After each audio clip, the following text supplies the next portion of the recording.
Hello and welcome to Self Talk. I'm your host, Rachel Astarte. And today, as my guest, I have Gabrielle Pimstone. She is an energy coach who is dedicated to assisting those on the cusp of change, but in need of that crucial nudge forward. She likes to tell her story, which she calls Finding Your Inner Hero, a journey beyond burnout. And that narrates her journey of resilience and reinvention, highlighting 6 defining moments. She offers inspiration and practical tips to individuals to break free of stagnation and fear, something we all have to deal with. Her central message is that it's never too late to make meaningful life change. What a beautiful message that is. Thank you, Gabrielle, for being here. And thank you so much for having me, Rachel. It's lovely to be here. So we talked a little bit and through emails and whatnot, but you actually started in a corporate psychology career and then became an energy healer. Can you tell us a little bit about that transition? Yes, happy to. Well, I'd always had 2 paths in life ever since I was a young child. I remember my first major dream happening when I was about 8, and I woke up in the middle of the night really terrified, but took my journal out and started writing about it. I couldn't make sense of it at the time. And I was always interested in the human psyche, but also interested in the spiritual path. And when my father passed away when I was 9, that got a lot of serious questions going. But I ultimately found my way into organizational psychology, and that's when my career took off. I had a wonderful career. It was intellectually stimulating, but it was also gratifying to be a part of a people's story in a corporate world where things are so pressurized, where it's all about making money. It was a privilege to be able to help individuals and groups and teams and whole systems change and pivot and actualize and really find the best version of themselves. But in 2020, I woke up one morning and I was a senior leader in a bank. I actually hated my job at the time.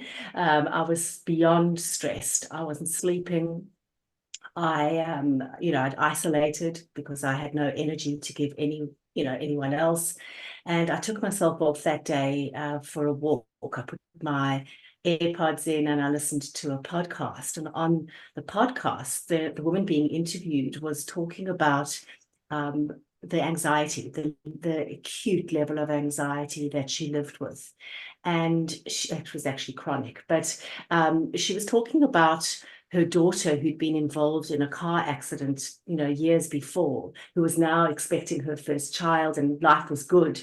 But this woman couldn't enjoy the moment. She was constantly waiting for the other shoe to fall. And I almost dropped, as I was walking up this mountain, that is my story. And I've got to do something about it because this life that I'm living, felt like I was in an invisible spiritual prison.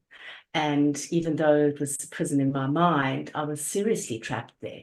And so that was the catalyst for me. That's what got me thinking about and ultimately moving into a different direction. Yeah, and quite a different direction it was. If you're focusing on in a corporate setting and people are really considering, like, how can I make money? How can I have material things? How can I be at the best of my game to advance my career? A shift into a more spiritual world, it seems pretty radical to me. Did you have any tension within yourself about that shift? I had a lot of tension. I had shame. What are people going to think? I had anxiety. How am I going to make money? I had, I wouldn't say guilt. No, I'm just kind of going through the whole gamut of things. I had disillusionment. I had a whole bunch of things, but it had been building for a while.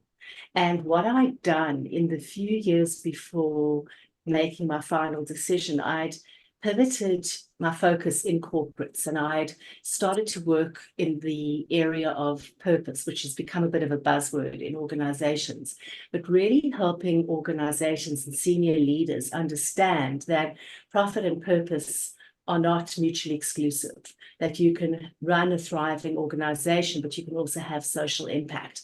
So I'd started to, fundamentally move away from what I had been doing, but the context was still the same. The context was bureaucracy, can't get anything done, things take a long time, and politics. So I wasn't seeing the level of change and the level of transformation that I wanted to see. And so the context was still the same, and that is potentially why I felt so trapped. Yeah, and so to make that shift for yourself, I would assume that the change had to start inwardly. Yeah. It absolutely did. So there was an awakening. What actually happened after that podcast is there was a realization that I didn't just want to change, I needed to change. There was that catalyst, which is often the first step in transforming your life. You need a bit of a kick, a catalyst, and that was my catalyst. And then I resigned from the job the next day, but I dialed up my spiritual practice, and that's where spirituality came back into my life. And so I found a few teachers that resonated. I started doing, my first thing that I did, I started doing, I don't know if you know, but Deepak Chopra and Oprah do, they've got those 21-day programs, 21 days to gratitude, 21 days to purpose. And I did about 3 or 4 of those back to back. And then I started reading, and then I started, building my own practice, my own spiritual practice. And then an advert showed up on my Instagram feed. And the advert was about this guy talking about how energy is the make or break. And I listened to it. It was an advert. They were running a weekend workshop, which is a sales pitch, but I thought, let me go free. And it was in that 3-day weekend session that I decided, I've been working with mindsets, and I've been working with behaviors, I've been working with identity for so many years, but actually at the heart of it all of those things have an energetic stamp in the world, an energetic frequency. And let me see if I can start making a change in my own life if I work at the energetic root of all my issues. And if I get out of my head and into my body and into my heart. And I did an 18-month program, level 3 practitioner, and then I started practicing on others, and it's made a huge difference. I can imagine. That's fascinating. Yeah. And I think you touch on a very important point, which is this work beginning with ourselves. I would assume that given the level of anxiety, the concern, the shame, and maybe guilt that you are going through, there were a lot of blocks that you had to work through as you did your training. Yeah. And so for the people who are listening, who may be interested in working, and we're going to talk about energy mastery in a moment, but who may be interested in working with energy and might be a little afraid to do so, what kind of advice can you share, even just from your own perspective or perhaps from your clients? Well, I'd love to talk about my perspective, because from my perspective is how I've built my practice with my clients. So it's actually one and the same thing. And what I found is, yes, as I was going through the 18-month training, stuff came to the surface to be released, because, that's just the nature of the beast. And there were a couple of periods. They lasted about 3 weeks, 3 to 4 weeks, where I sat in the fire with the one time it was anxiety, and the other time was actually shame as well, and anger. Actually, there were 3 times. I went through 3 processes where for 3 to 4 weeks I was like in a vortex, and I was just releasing. And when I popped out of each of those episodes, I'd actually I'd released what had been holding me back all those decades. So I would say to people, immersion is where it's at. Like if you want to move through an issue quickly, pick something and spend a few weeks really pouring your love and your focus and your conscious awareness onto it. And know that at the end of that episode, you're going to heal. It's not just possible, it's probable that you'll release whatever that issue is that you're working on. So immersion is a really important principle for change that I work with. I'd also say from an energetic perspective, when you are releasing deeply held, trauma and blocks, you actually can physically purge and you can emotionally purge. And it's a very uncomfortable process. Physically, you get headaches, you're restless, you can't sleep. You may, I know somebody, this is not me, but they broke out in rashes and hives. And emotionally, you have this outpouring of grief and, deeply held emotions. So what to move through that process energetically, just know that it is low vibrational frequency leaving. It's coming up to be released. And it was almost like my mantra. And that got me through the tough times. But it's well worth it, 3 to 4 weeks, focused attention on an issue, and then it's done. Well, Yeah. not completely. It comes back, but it doesn't have the same hold on your life that it once did. Right. The immersion part is so important, and the dropping in, or what I call with my clients, the dropping in, Yeah. and knowing that whatever it is that's holding us back, whatever our blocks are not the enemy. That it's taken time for us to create situations where we feel anxiety or fear, but that we can be gentle toward that, even though the Yes. healing itself might not be very gentle, right? As you're Yes. mentioning. But I love what you're Yes. saying, because many people might misread some of the symptoms of release as symptoms of being more uh more dysfunctional, or more caught up in their trauma. So having headaches or not being able to sleep, they might say, well, this isn't working. But in fact, it is that energy releasing. Yeah.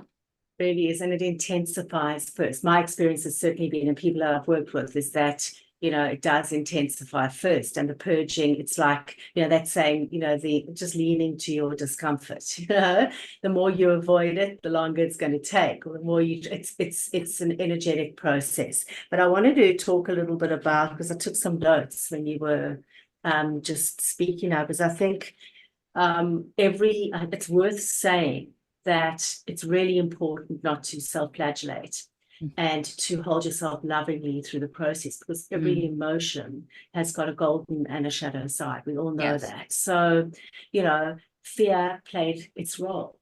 It may have run its course. It ran its course in my life, but it really kept me feeling safe in a strange way for many, many years, for decades. Anger, all these things have got a duality, like a golden and a shadow side. So it's really important to honor that as you're going through the process. And also the age-old tip of amp up your self-care when you're in a healing journey. I can't say that enough. For me, my self-care is more of a mental self-care. So the more of a process I'm in, the more I want to learn. So I just read more. I listen to more podcasts. I also love to exercise, physical movement. Find what floats your boat and amplify that when you're going through this kind of a journey. It's a saving. It really is a saving. Yeah. And it's that gentleness, it's that loving attention that you're giving to yourself, because why else are you doing this? Right? This is all Well, to that's get you. right. Yeah. Why else would you do this work that can be harrowing sometimes, except to have those benefits, so that we can give our best selves out into the world, right? So this isn't just a selfish act. It's definitely not. And for me, one of the reasons that I went on this journey and decided to formally train as an energy master is I wanted to heal my family. I wanted to be the vessel, the vehicle, to be the one who heals grief, who heals loss. And because as a member, and I'm talking about my primary family, my mother, my brothers, everyone who was involved in my father's illness and passing, and so affected by it. Because in a family unit, energetically, we don't exist in isolation. We're all part of the same energetic field. And so I knew intuitively that if I was going to heal my energetic blocks around my father's passing, that in doing so, I would find a way to heal some of my family story as well. And that was a really compelling rationale for me going down this path as well.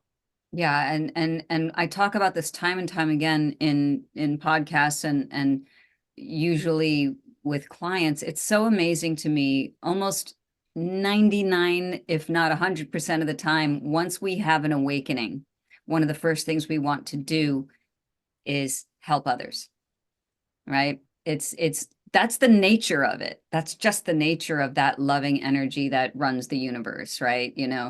Um, Yes. yeah. So let's talk a little bit. Yeah, go ahead. I'm sorry.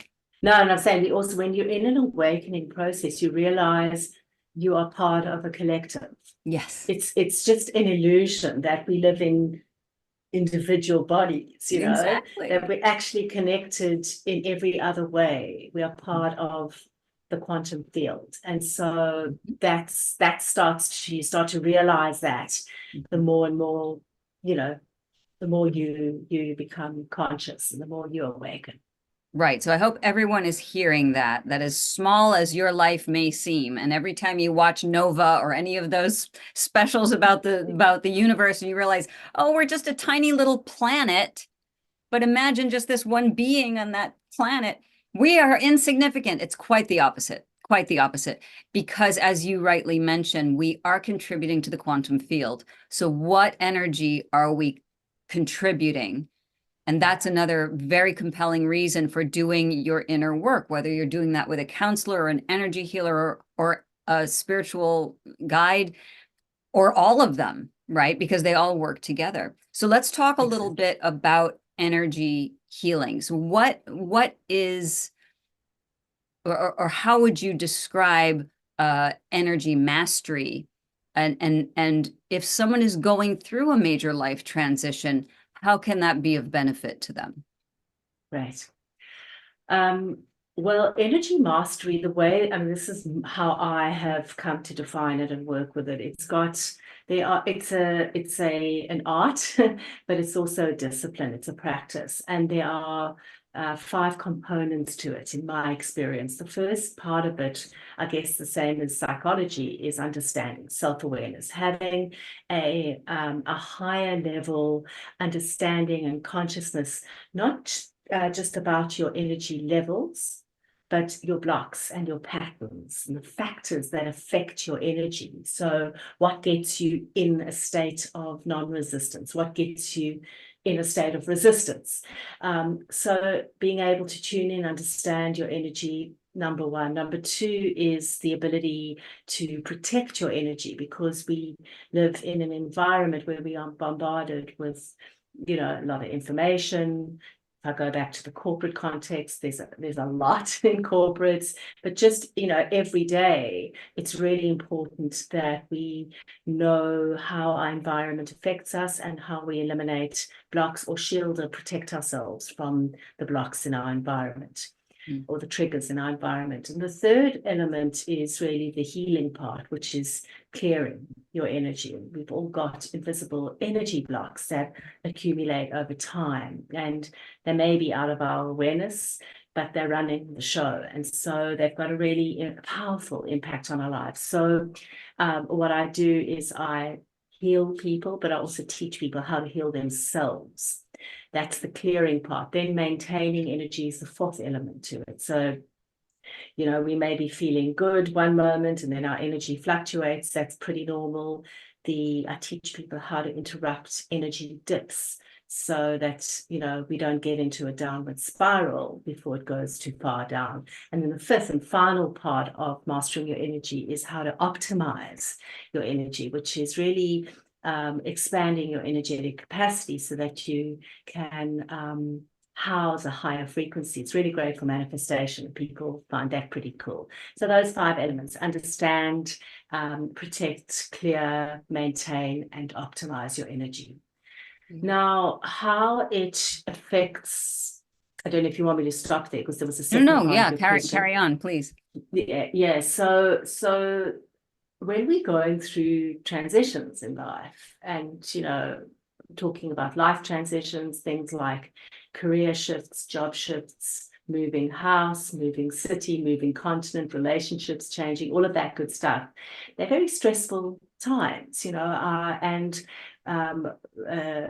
we feel a sense very often of life's happening to us, not for us. And so when you master your energy and you are in touch with where your energy is at, you're able to interrupt dips, you're actually building your resilience. And when those kinds of, I hate to say the word adversity, but those kinds of things happen, you not only bounce back quicker, but because your energetic frequency is higher, they don't affect you in the same way. So it's a really important piece and a missing piece when it comes to resilience, being able to bolster your energy so that challenges in life and the things, the chaos that's going around you doesn't affect you so much. You're still able to remain clear and mindful and still as the chaos happens in your environment. So that's really the link for me.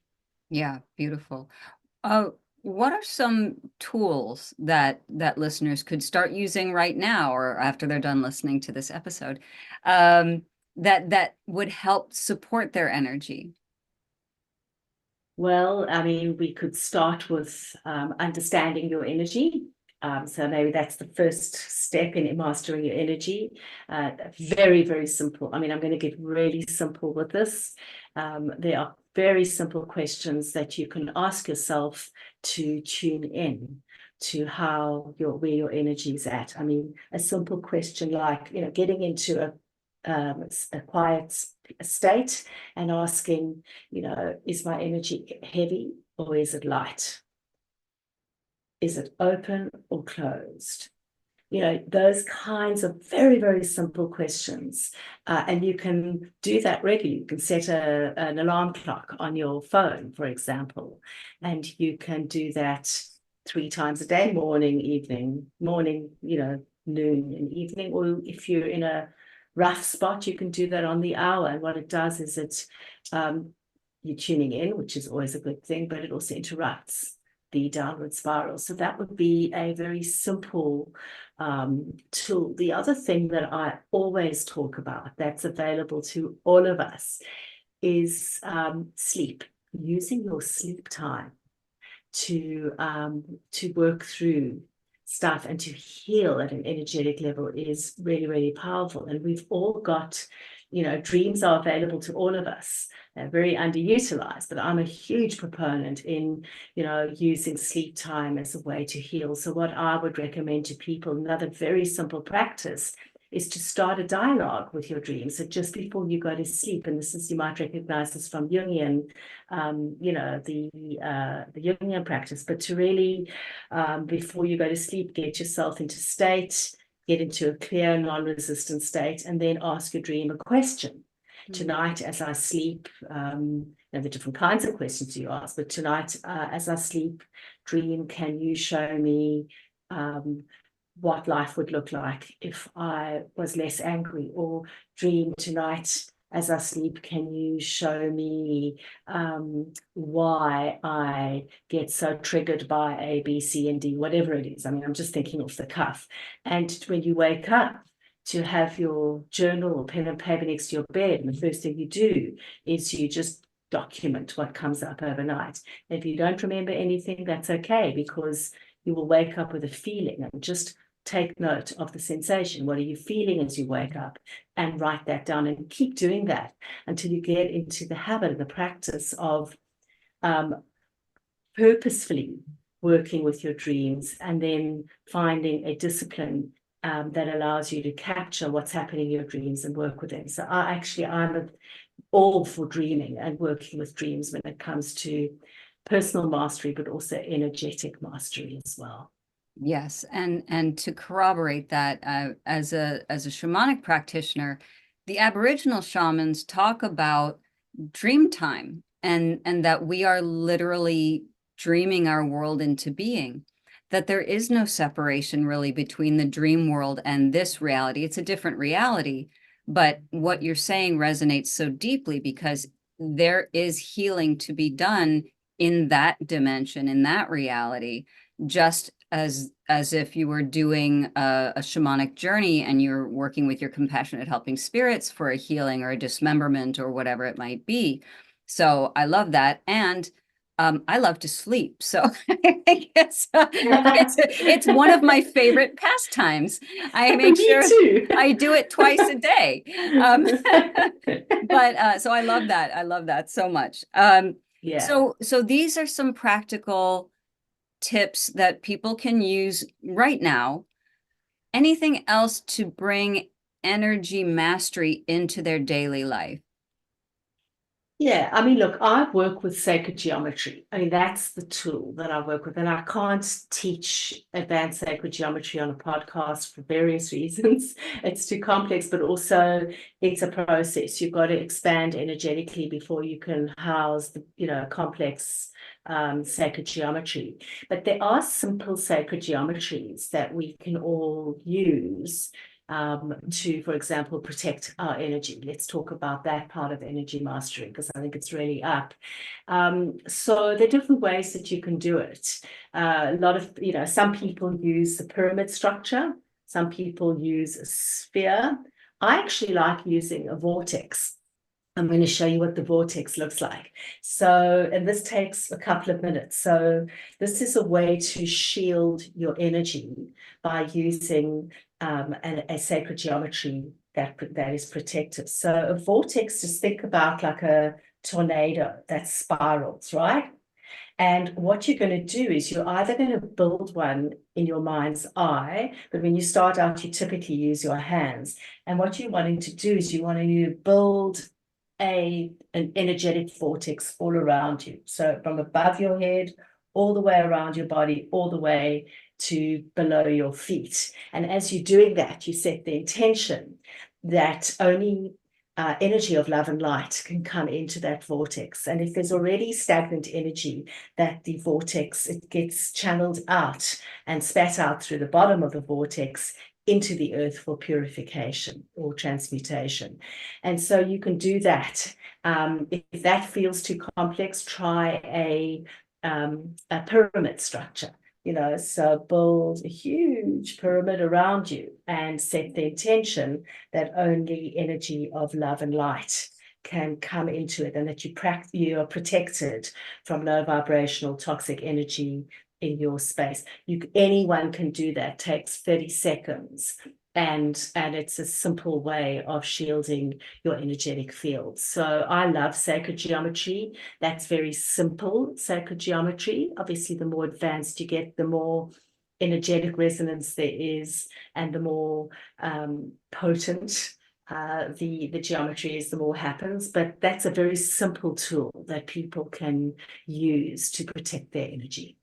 Beautiful. I love that. And you're right. It's a very simple thing, and it's intentional, right? It's all about that intention of, and that's how we work with energy, and which is all around us. Everything that we see is simply vibrating energy. So we're constantly interacting with energy as it is, whether we see it or not. Like, this is just vibrating energy is all it is, How lovely to know that we're surrounded like that. So Yes. these are beautiful, practical ways to bring energy mastery into your life. If people want to go deeper, how can they find you, Gabrielle? The best way to find me, you can contact me on my Instagram. I think that is probably the best way, Gabrielle.Pimstone. I'm fantastic when it comes to DMing, so reach out to me there. If you don't, if you aren't on Instagram, you can always find me on my website, send me a message. There are multiple ways to get hold of me over there. I'm sure, Rachel, you'll have the link to my website in your show notes. So there are multiple ways to do that. Yes, and I want to thank you so much, because Gabrielle is calling in from Sydney.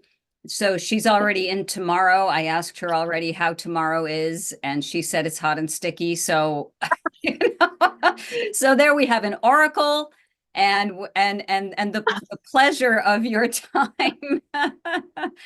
I'm so glad that you were able to reconnect and we could finish the interview. But yes, I will have all these links in the show notes. Gabrielle Pimstone, thank you so much for spending time on Self Talk. Thank you so much for having me. It was wonderful.